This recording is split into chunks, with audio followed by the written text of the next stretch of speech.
नमस्कार, मैं हूं नवजोत रंधावा। स्वागत है आपका हमारे स्पेशल शो में, जिसमें हम लगातार आपको मिडिल ईस्ट की उस लड़ाई के बारे में बता रहे हैं जो कि किसी भी वक्त महायुद्ध में तब्दील हो सकती है।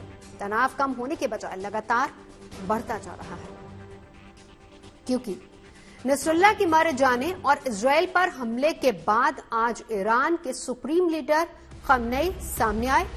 ईरान की मस्जिद से उन्होंने इजरायल को धमकी दी, जरूरत पड़ने पर दोबारा हमला करने का ऐलान किया। खमनेई की ये चेतावनी उस वक्त आई है जब खुद इजरायल इंतकाम के लिए बेचैन है। रणनीति बनाई जा रही है कि ईरान पर पलटवार कैसे किया जाए, उसके परमाणु ठिकानों को तबाह किया जाए या तेल के कुओं को निशाना बनाया जाए। इजरायल के संभावित हमले के डर से ईरान के लोगों में भय है, मगर वहां की सरकार और सेना लगातार इजरायल को चेतावनी दे रही है। तो इजरायल खमेनी की धमकी का जवाब कब देगा, कैसे देगा, ये देखिए। लेकिन जहां तक बात हिजबुल्लाह के खिलाफ उसके अभियान की है, तो वो लगातार जारी है। बैरूत और दक्षिणी लेबनान में लगातार बमबारी हो रही है। आज आपको जंग की एक एक तस्वीर दिखाएंगे, इजरायल की रणनीति पर भी चर्चा करेंगे।